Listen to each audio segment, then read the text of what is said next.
Friends, मैं advocate Dilip बागवान। आज का टॉपिक आर्टिकल 12 जिसमें डेफिनेशन ऑफ स्टेट दी गई है। जैसा कि आपको पता ही है कि जब देश आज़ाद नहीं हुआ था तो हमारे जो फ्रीडम फाइटर्स थे उन्होंने समय समय पर जब जी देश आज़ाद हो उसके लिए उन्हें किस तरीके के फंडामेंटल राइट्स प्रोवाइड किए जाएंगे इसके विषय में बार बार चर्चा की। ऐसी ही दो चर्चाएं मैं आपसे यहाँ पर बताता हूँ। जैसे 1928 में मोतीलाल नेहरू रिपोर्ट जो साइमन कमीशन के विरोध में आई थी, उसने भी अपनी रिपोर्ट में फंडामेंटल राइट्स की बात की थी। और ये राइट्स कुछ इस तरीके से होने चाहिए कि किसी भी मतलब किसी भी सिचुएशन में ये राइट्स जो है एक सिटीजन से नहीं छीने जाने चाहिए। इसके अलावा 1931 का जो कराची का कांग्रेस अधिवेशन था उसमें भी जो है मौलिक अधिकारों की बात की गई और साथ ही कहा गया कि इन्हें किसी भी स्थिति में छीनना नहीं चाहिए। तो भारतीय संविधान का जो पार्ट 3 है और आर्टिकल 12 से लेकर 35 तक जो है हमें जो है फंडामेंटल राइट्स की बात होती है, पर जो बेसिकली राइट्स की बात होती है वो 14 से लेकर 35 तक है। आर्टिकल 12 में डेफिनेशन दी गई है स्टेट की, जो कि पार्ट 3 और पार्ट 4 के लिए एप्लीकेबल होती है। रेस्ट ऑफ द कॉन्स्टिट्यूशन वो डेफिनेशन ऑफ स्टेट एप्लीकेबल नहीं होती है। दूसरी इंपॉर्टेंट बात यह है कि जो फंडामेंटल राइट्स पार्ट 3 में हमें दिए गए हैं, जो प्रोवाइड कराए गए हैं, वो जो है उसका क्लेम आप अगेंस्ट स्टेट, यानी स्टेट के द्वारा कोई फंडामेंटल राइट्स का इन्फ्रिंज हो रहा है तो वो जो है आप उसको क्लेम कर सकते हैं कि मुझे जो है इस मेरा फंडामेंटल राइट वायलेट हुआ है और उसके खिलाफ मुझे रेमेडी मिलती है। अब आर्टिकल 12 की जब हम डेफिनेशन पढ़ते हैं कि unless the context otherwise requires the term state includes the government and parliament of India and also includes the government and legislature of each of the states and all local or other authorities within the territory of India or under the control of India। अब ये जो definition मैंने यहाँ पे पढ़ी उसे हमें जो है चार बेसिक पॉइंट्स आते हैं कि the government and parliament of India means executive and legislature organ of central body. The government and legislature of each state means executive and legislature organ of provinces। Third one local authority और fourth one जो है आपकी other authority. तो जो पहले के दो points हैं government and parliament of India and government and legislature of each state, इसको स्टेट मानने में किसी भी प्रकार का कन्फ्यूजन किसी को नहीं होगा। अब बात आई थर्ड और फोर्थ की, तो लोकल अथॉरिटीज को जो है डिफाइन किया गया जनरल क्लॉजेज एक्ट के 331, ये जो सेक्शन है उसमें जनरल क्लॉजेज जो एक्ट है उसमें लोकल अथॉरिटी को डिफाइन किया है, जिसके कुछ एग्जांपल्स इस पर मतलब इस टाइप से हैं कि म्यूनसिपल कमेटी हो गई, विलेज पंचायत हो गए, body of port commissioners, district boards. ये मतलब सारी, अगर इन सारी बातों को देखें तो मतलब लोकल सेल्फ गवर्निंग बॉडीज जो नेचर की होती है वो सभी लोकल अथॉरिटी होती है। अब जो हमारा मेन यहाँ पे जो पॉइंट है जो डायनेमिक इन नेचर है वो है अदर अथॉरिटीज। तो अदर अथॉरिटीज़ ना तो संविधान में कहीं इसका डिस्क्राइब किया है, ना ही किसी और स्टैचू में इसको डिफाइन किया गया है। तो अदर अथॉरिटीज़ जो हुआ है कि किन चीज़ों को अदर अथॉरिटीज़ माना जाए ताकि किसी पर्सन का फंडामेंटल राइट्स अगर इन्फ्रिंज होता है तो वो उसको स्टेट मानते हुए क्लेम कर सके। तो other authorities dynamic in nature रहा है और इस 5 से 6 जो रेलिवेंट जजमेंट्स हैं अदर अथॉरिटीज़ को लेके उसकी चर्चा हम आगे कर रहे हैं। तो इसमें पहला जो जजमेंट आता है वो है आपका university of Madras versus Santabai. This is the first judgment where high court of Madras interpreted the word other authority first time.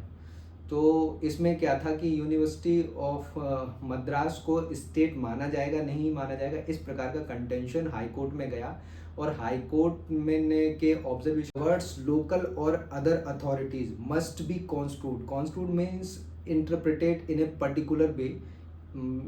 तो इसमें कहा गया कि this is the first time where local other authority interpret की गई।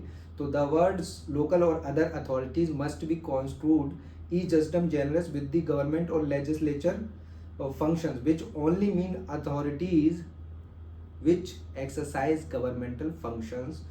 तो इसमें जो है ई जस्डम जेनरिस जैसी फ्रेज का इस्तेमाल किया गया। मीन्स ऑफ ई जस्डम जेनरिस का मीन्स होता है ऑफ द सेम काइंड, मतलब जो तीन प्रिसीडिंग आपके पॉइंट्स हैं, जैसे कि government and parliament of India, government and legislature of each state, और आपका लोकल अथॉरिटी यानी लोकल सेल्फ गवर्निंग बॉडीज, इन तीनों की तरह का अगर कोई जो है यूनिट, ये कोई एजेंसी इस तरीके का गवर्नमेंटल फंक्शंस करती है तो उसे स्टेट माना जाए।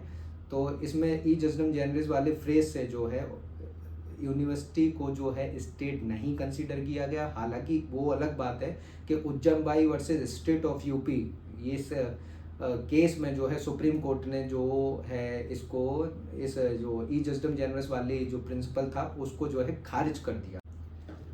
इसके बाद जो हमारा सेकंड इंपॉर्टेंट केस है Rajasthan state electricity board versus Mohanlal. इसमें जो भी कोर्ट का ऑब्जर्वेशन रहा वो कुछ इस टाइप में रहा कि every authority created by A statue और एनी और कॉन्स्टिट्यूशन, तो ऐसा हो सकता है कि वो स्टैचू या कॉन्स्टिट्यूशन के माध्यम से क्रिएट की गई हो कोई अथॉरिटी, तो उसे जो है अदर अथॉरिटी में फॉल करके कंसीडर किया जाता है। और अगर वो अदर अथॉरिटी मानी जाएगी तो मीन्स वो स्टेट भी मानी जाएगी। ऐसी किसी अथॉरिटी के माध्यम से कोई फंडामेंटल राइट ब्रीच होता है, वायलेट किया जाता है, तो वो जो है सिटीजन उसके अगेंस्ट में क्लेम कर सकता है। साथ ही कोर्ट ने यह भी जो क्लैरिफाई किया कि जो इस तरीके की बॉडी है मे बी जो है वो गवर्नमेंटल या सॉवरेन फंक्शन नहीं है। सॉवरेन फंक्शन मतलब मेक रूल्स रेगुलेशंस और उनको जो इन्फोर्स करने की जो पावर होती है वो सॉवरेन फंक्शंस उन्हें माना जाता है। तो इसमें जो है इसमें कह दिया गया कि क्रिएटेड बाय ए स्टैचू और एन कॉन्स्टिट्यूशन, सो ऐसी ज़रूरत नहीं है कि वो गवर्नमेंटल या सॉवरेन फंक्शन वो करे कि एक्सरसाइज करे। तो ये राजस्थान स्टेट इलेक्ट्रिसिटी बोर्ड का जो है ऑब्जर्वेशन था। इम्पोर्टेंट केस हमारा Sukhdev Singh versus Bhagat Ram. Third important case है सुखदेव सिंह वर्सेस भगत राम सरदार सिंह। इस केस में जो इशू आया कोर्ट के कंसीडरेशन के लिए वो ये था कि जो ONGC है, LIC है, IFC यानी financial corporation, Indian financial corporation, ऐसे जो कॉरपोरेट बॉडीज़ हैं, क्या इनको अदर अथॉरिटी माना जाएगा ताकि वो आर्टिकल 12 में फॉल कर सके। तो इसमें एक एग्जांपल लेते हुए जो है कोर्ट ने बताया कि जैसे कि आप LIC है, ये जो है LIC जो है एक कॉरपोरेशन है, ये ओन्ड करती है गवर्नमेंट, मतलब LIC एक एजेंसी है गवर्नमेंट की। दूसरी इंपॉर्टेंट बात है ये जो LIC है जो कैरी ऑन करती है exclusive business of life insurance, तो एक ये मोनोपोली कैरेक्टर हो रहा है। और थर्ड वन ये इसमें था कि जो स्टैचू के माध्यम से ये LIC क्रिएट की गई है उससे क्लियरली ये मतलब दिखता है कि ये जो है voice and hands of the central government है। ऐसे ही रीजनिंग जो है कोर्ट ने दो अलग जो आपके ONGC और IFC जैसे कॉरपोरेशंस थे उनको लेके भी यही रीजनिंग्स कोर्ट ने दी। और साथ ही कहा कि कोई बॉडी क्रिएट की जाती है स्टैचू के माध्यम से और कोई ऐसी बॉडी है जो कि उसका नेचर जो है ट्रेड एंड कॉमर्स का है, तो वो ये देखना पड़ेगा हमें कि उसका जो मतलब उस पर डिग्री ऑफ कंट्रोल है, उसका जो ओनरशिप है वो किस टाइप की है। तो इस आधार पे जो है आप उसको जो है अदर अथॉरिटीज़ जो है कंसिडर कर सकते हैं। इस तरीके से वो आर्टिकल 12 की डेफिनेशन में फिट होती है। ये आपका सुखदेव सिंह वर्सेस भगत राम वाले केस में जो है कोर्ट का ऑब्जर्वेशन था। केस हमारा बड़े ही इंपॉर्टेंट केस है RD Shetty versus international airport authority and others. इस केस में जो कोर्ट के सामने इशू था कि इंटरनेशनल एयरपोर्ट अथॉरिटी इसको जो है अदर अथॉरिटी कंसीडर किया जाएगा कि नहीं। तो इसमें एपेक्स कोर्ट यानी कि सुप्रीम कोर्ट का ऑब्जर्वेशन क्या रहता है वो मैं आपको यहाँ पे बताता हूँ कि apex court held that international airport authority which was created by A statue, international airport authority act 71 was an instrumentality of the state, so came within the meaning of came within the term other authorities, hence are fall within article 12।